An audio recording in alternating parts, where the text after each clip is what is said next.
Hello everyone, welcome to this month's Wor Culture. For those who don't know me, my name is V Pollock. I'm the Dean of Culture and Creative Arts at Newcastle University.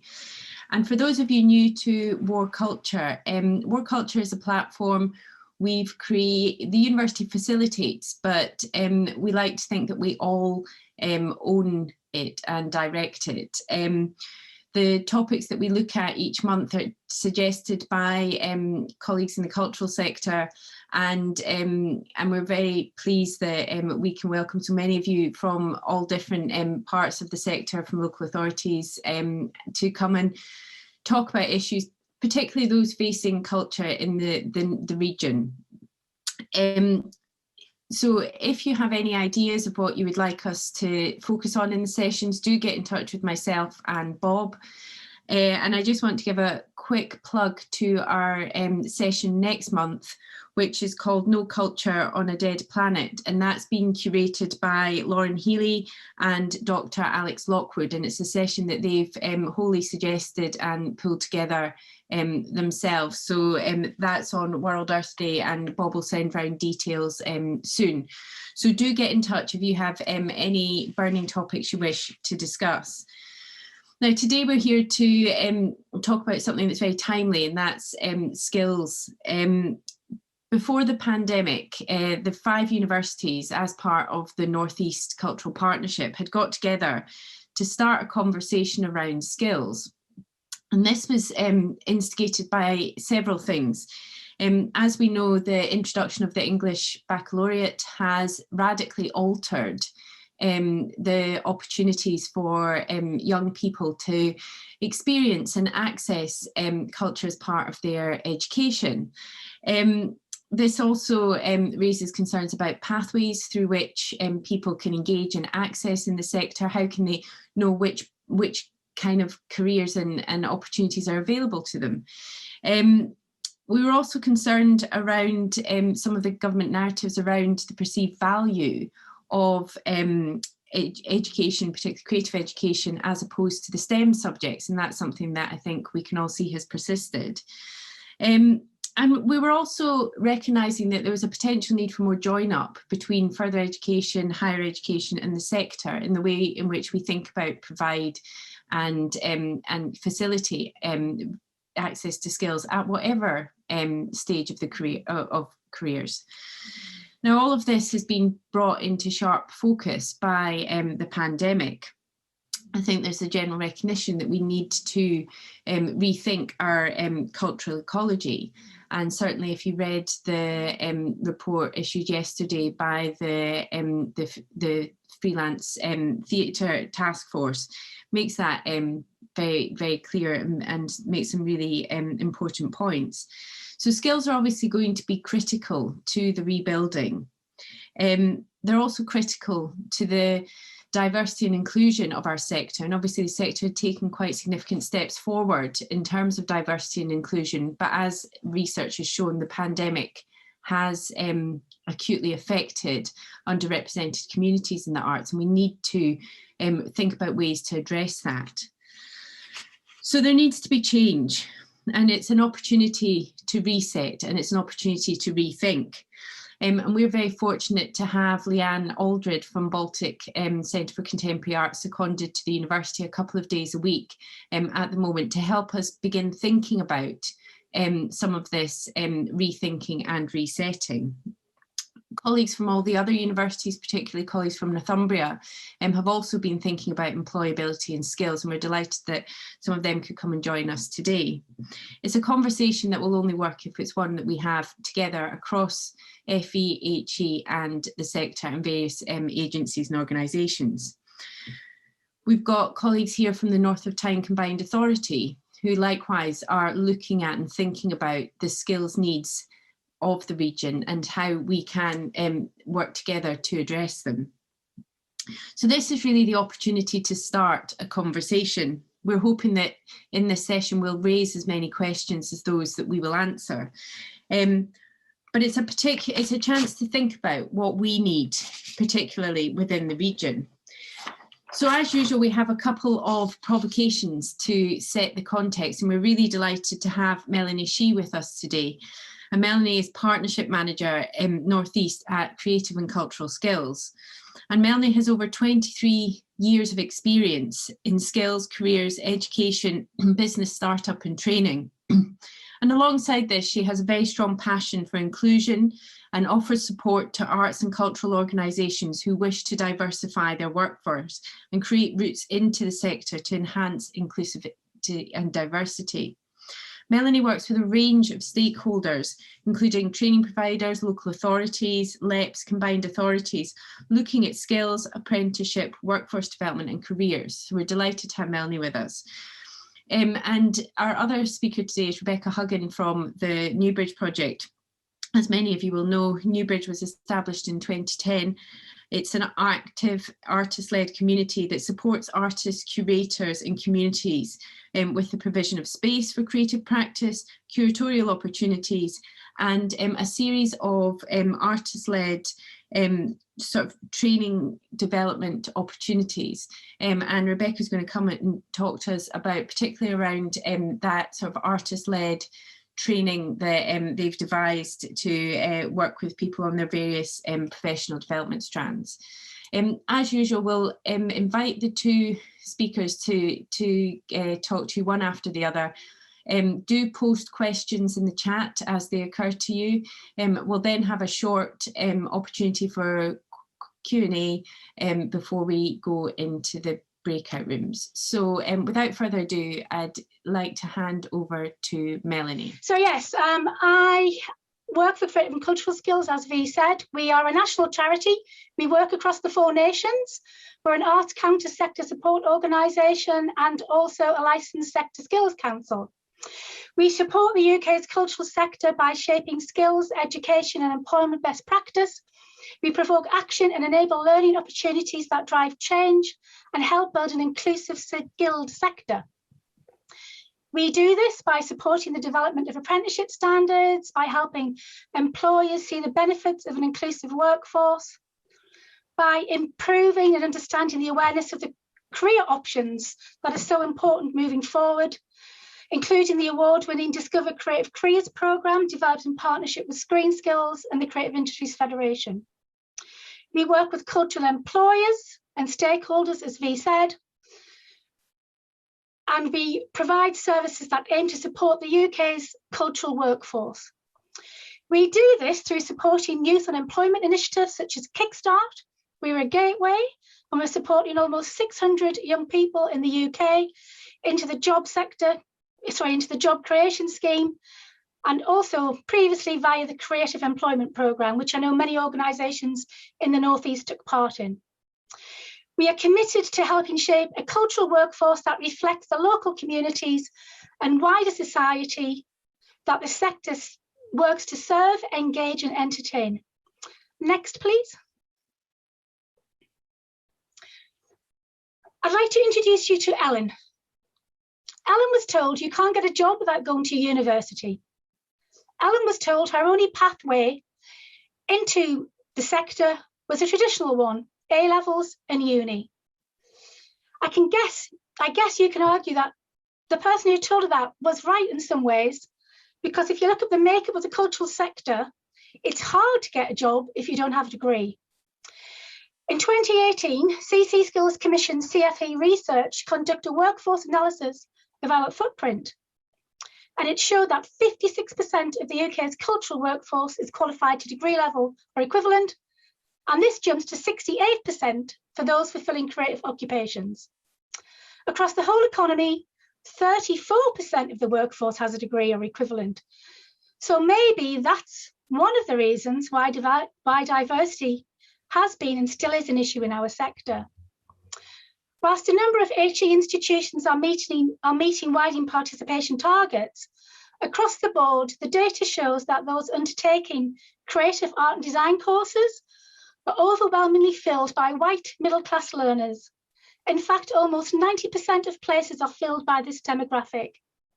Those from low-income families are still very much less likely to go to university than their better off peers. I was searching through some files recently and I came across the 2008 Sector Skills Qualification Strategy for CC Skills. I wasn't working for them then. I was working on a high-level skills pathfinder project in education. But I referred to that document, and on the first page, the then chief exec wrote, "Our industries have a real problem with diversity." Like I said, that was 2008. It goes on, "It is really difficult for many talented individuals to get their first break." And I would argue that this is still the same today. And this is why CC Skills developed the first apprenticeships in the sector in 2008. Next, please. So it won't come as any surprise to hear that CC Skills is still committed to apprenticeships as another entry route into our sector. Let's go back to Ellen for a moment. Ellen followed the path that she'd been told. And in her words, off she went just to come right back again. For a number of reasons, university wasn't for Ellen. And having returned to the region, she spent a year looking for an entry-level job in the cultural sector before she spotted a job as a creative apprentice with Culture North East. Prior to this, she thought only plumbers, engineers, and mechanics could be apprentices. Roll on 2020, and Ellen completed her apprenticeship, and she is now employed as a project officer working with Culture North East. Only 2% of the cultural sector is made up of 16 to 19-year-olds, which is low in comparison to the rest of the working population at 3.2%. 1.2% may sound like a small difference, but in real terms, that represents thousands of individuals, thousands of jobs. Only 5% of jobs in our sector are via an apprenticeship route, but I think in the North East that's probably less, given the number of apprenticeship opportunities I've seen advertised over the last few years. We know there is a high demand too, but there are very few opportunities. But going forward, apprenticeships can meet the skills gap. The image you see is of some former apprentices at ARC in Stockton who either progressed onto roles within ARC or moved on to HE, because apprenticeships are also a pathway into other areas of the sector or into education. Next, please. We know that apprenticeships can help us address the skills gaps and shortages, which support business growth and productivity. All evidence shows that. We know that by having a choice of entry routes into the workforce, it helps us reach the broadest range of talent and will support diversity in our sector. We also know that they will help place value on technical training equally to academic options. When we first developed the first apprenticeships in 2008 in the North East, we worked closely with Stage Gateshead and Gateshead College, but there is much misunderstanding still around apprenticeships, especially since the reforms have taken place. So please do speak to me about them and I can dispel some of those myths. Next, please. Did you know that many of the new apprenticeship standards in the cultural sector now have no qualifications built in them? There may be a license to practice or similar within them, but it's about being deemed competent to do a job. In fact, there is a shift happening in some occupational fields that previously needed academic underpinning. It was employers in the sector who sought to write the new apprenticeship standards for the role of cultural registrar and curator, occupations that have always been seen as graduate and postgraduate level entry.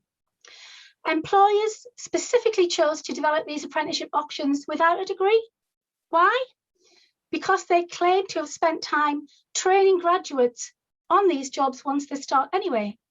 So they may as well train them from scratch, which will help them open their doors more widely when recruiting too. HE could have more of a place in delivering these apprenticeships, just as they offer degree apprenticeships, yet it seems some institutions are reluctant to do so. From January 2022, there will be portable, flexible apprenticeships. This will allow apprentices to work for a number of different organisations in the same sector. Individuals will be linked to an agency instead of a single employer, meaning they will be able to develop an even greater range of skills by taking on different jobs with multiple employers. The process is still to be worked out, but it removes one of the barriers I have heard multiple times over the last few years.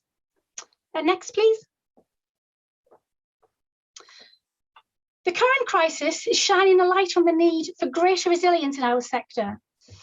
Our view is that business resilience comes from having people with the right skills, not just how much cash you have in the bank. If a company doesn't know how to cash flow, then that can cause problems. The sector pre-COVID had skills gaps and skill shortages, and evidence suggests these will be the same skills gaps and same skill shortages going forward. In 2018, we carried out research on the current and future skills needs in the creative and cultural industries, and it showed 33% of businesses surveyed reported skills gaps and skill shortages. You can see some of the most common skills gaps across all subsectors on the slide there. Skill shortages were reported in fundraising, digital, business, marketing, and communication skills, which we've needed more than ever in the last year. At this point, it's also worth noting that 53% of the jobs in the sector are non-creative roles. Also, each sector has its own issues. For example, theatre and performing arts sector have had difficulties in recruiting competent people in areas such as stage automation and technicians, ticketing and data and sales specialists, stage lighting, set production, set designers, producers, artist directors. They even acknowledged that CC Skills predicted these skills gaps and skills shortages in 2007. And from having conversations in the region, I know that these are some of the areas that companies have had difficulty in filling. And I imagine we'll still have those difficulties going forward. So you could ask, why has the sector and education, or indeed, why has education, the skills sector, or indeed the sector itself not addressed these skills needs over the last 14 years? What is stopping them from addressing this? Next, please. As my colleague Sarah Wybrew wrote in Arts Professional last month regarding the FE Skills White Paper, CC Skills was delighted to see that it contained a lot of what we've been asking for a number of years. Like I said, the portable flexi apprenticeship programme. We were happy to read too that technical skills provision would be responsive to local labour market needs, and that employers will sit at the heart of these solutions by informing occupational standards for all the technical training options and co-designing local skills plans. However, we are both a little cynical because we've heard this before. We do know that a strong technical education system cannot exist without industry at its heart, but how an industry dominated by micro and SMEs, now on a course of recovery that might take years, can play any real part here. However, there is no reference to the support employees will be given to do this work, just the support that will be given to providers, who seemingly will not be able to do the work without the employers. Also, if the next generation, who need to be part of the solution to our skills issues, we question how those who are less disadvantaged can pursue a career in our sector through those routes, given that there is so strongly focused on local needs, and given that we know in some areas of the North East there is still limited access to cultural provision and cultural venues. So will young people continue to be excluded from the workforce in these areas? Finally, on Tuesday, some of you may have seen the Office of National Statistics showed that almost 2/3 of people who lost their jobs in the UK pandemic are under 25. This is expected to continue to rise to more than 1.3 million young people who are likely to find themselves unemployed by the end of this year. That's more than 1/3 of the young working population, which means we'll exceed an all-time high from October 2011, when youth unemployment sat at just over 22%. So I guess my question is also, what can we do as a sector to support young people gain the right skills to progress into the sector and to build back fairer? Please do contact me if you want to know how I can support you in areas such as workforce development, apprenticeship and skills. And in the next slide, my contact details are there. Thank you. as V has already introduced me, I am Rebecca and I'm the director at the NewBridge project and we have space in Newcastle and Gateshead, and we are an artist-led space and we support artists in a number of different ways. So providing affordable studio space and workshop space, providing opportunities for exhibiting and working with communities.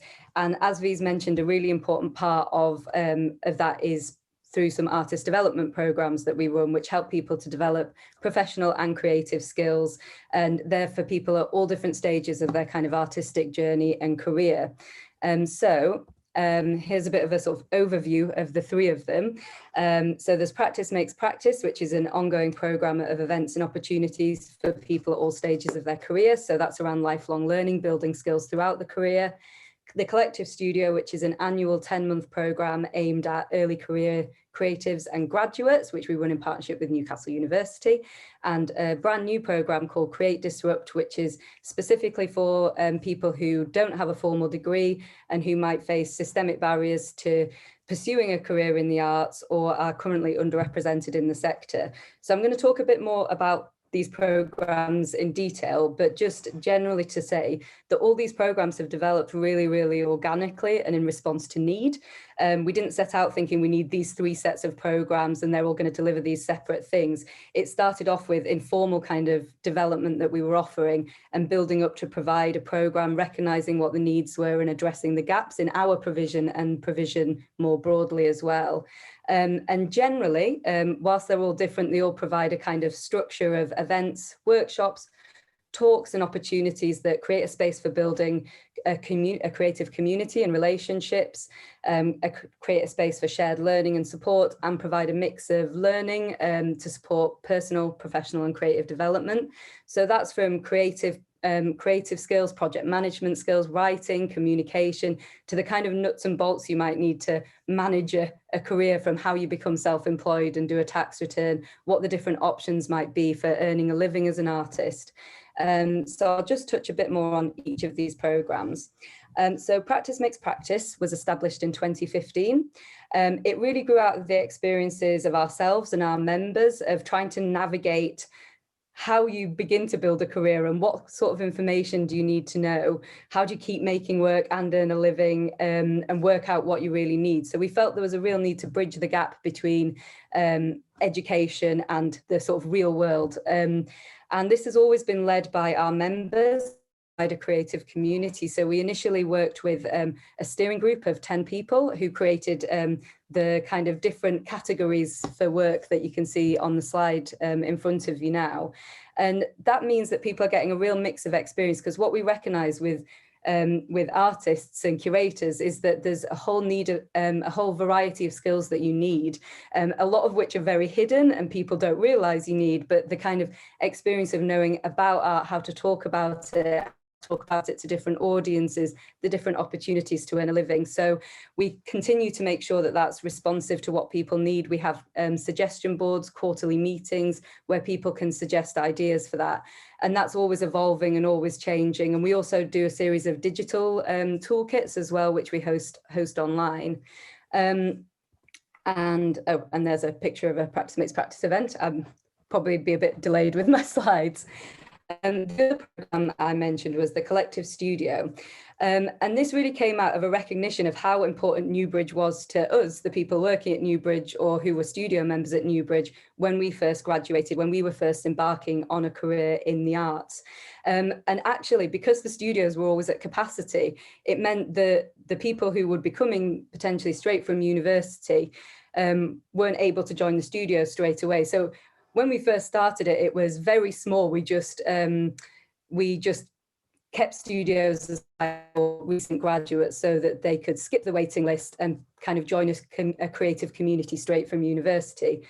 The following year, we worked with Newcastle University to offer 10 places for fine art graduates on a program with studio and membership, and a a support program which was developed around this kind of brainstorming activity that we did, which was about identifying what the needs of that group were. And this kind of also shaped what the program became when we launched the Collective Studio under its current title in 2017.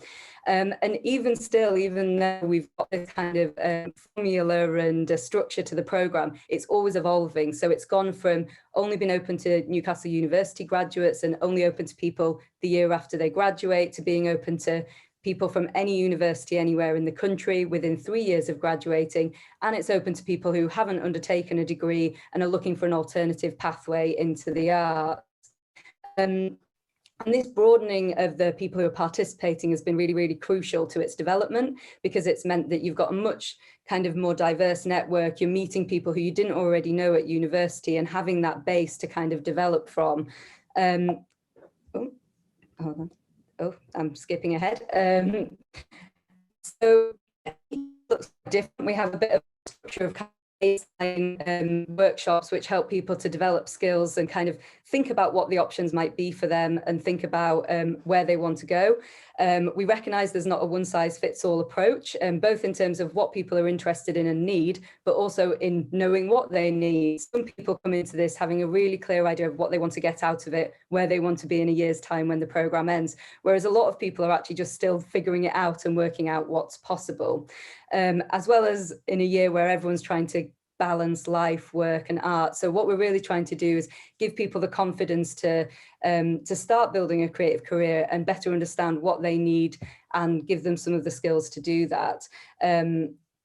So another thing I wanted to talk about was around accessibility, which has been touched on by Melanie and V. So you'll have heard that I'm talking a lot about universities and graduates, and we recognised who we were supporting through our artist development programmes and who we weren't. And in our public programme, we do a lot of programmes that are really community centred, socially conscious, locally rooted, and we explore themes of social justice. We work with people with our support, our art development programme.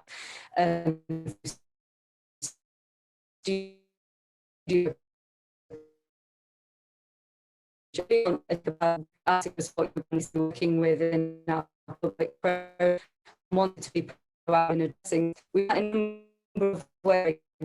This deciding to take out for people from low-income households, or who face barriers with race, ability, age, sexual class, and we use this makespace and the Collective Studio as well. So that's kind of supporting accessibility across those programmes. But we also wanted to look at alternative pathways as well towards building a career in the arts, recognising that university isn't an option for everyone. It's quite expensive, and it might be that, particularly as we've talked about, the kind of the value around arts in education isn't always valued. So actually people being encouraged to pursue a creative career is really important, and it's important that we start to think of what those alternative routes in might be. So last week we officially launched Create Disrupt, which is a new strand of artist development, which is, we've been working on it for a while, but it's specifically about supporting people who don't have a degree, who might face barriers to pursuing their creative ambitions or seeing what it's all about, and who are also underrepresented both in our work in the sector and in the region. We're in the pilot year of this programme, which is going to include talks, workshops and projects shaped around how to understand what the cultural sector is all about, what routes you might go down, and to respond to the kind of things people are wanting to do who are getting in touch with us. Just in the last week, we've already had tons of responses to people who are interested from ages 13 to 70. So the initial response really highlights the breadth of people who are falling outside of current support systems and are looking for alternative ways to form a creative community and to get involved in the arts and to see whether they want to pursue a career in the arts as well. And throughout this year, we'll also be thinking about what this programme will look like and needs to be in the long term as well to continue this support. So I'm coming to the end now, and I'm going to stop sharing my screen. So I also want to add that whilst we have these very specific kind of artist development programmes, we also do a lot of stuff that's kind of behind the scenes, and lots of arts organisations do this as well. So I really wanted to highlight that. So through our commissions and projects, we work with artists to develop their skills throughout that so they can try new things and be ambitious, as well as the communities that we work with, supporting them to develop their own creative skills and think about what the progression routes might be for them. Through our programme committee, where we support members to learn about curation and project management, and through programmes like our new Shiefield Youth Programme, which we're developing with an organisation called Wellbeing, which is entirely youth-led around the interests of young people living in Shiefield, which is supporting them to develop skills and be active members of their local community.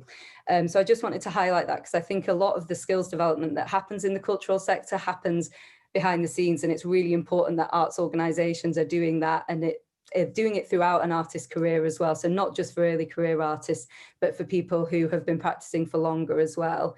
So in terms of kind of finishing off and to give a bit of a provocation, I wanted to ask about what we mean by success. What does a successful career look like? Because for me, I feel there's no one answer to that. There's not a one size all fits approach, both to the journey and the outcome. Of the many artists we work with, I can't think of any who live and earn a living in the same way. Some might earn their living through commissions, selling work, working on projects with galleries. Some deliver workshops with schools and communities. Some might teach, or some might do all of the above. And for many, they support their art practice with a job or jobs, both in and outside the arts. So I think we need to look at all of the work and the skills which contribute to people being able to keep practicing as an artist. And I think within this, we also need to look at the sector as a whole. We want to encourage people to pursue a creative career as an artist, but we also recognise the reality that there's not enough jobs and opportunities for everyone, and that some of those jobs are precarious and unpaid. So until we address some of those issues, then is the sector really going to be truly inclusive? Because those barriers exist, not just there's a lot of barriers that exist, not just the kind of progression routes in. So yes, that is my question, kind of what does success look like? And as it's so nuanced, how do we support people to build the skills they need to develop a sustainable career? And how do we help people to think about what they need rather than what they think they should need to develop that career? Thank you.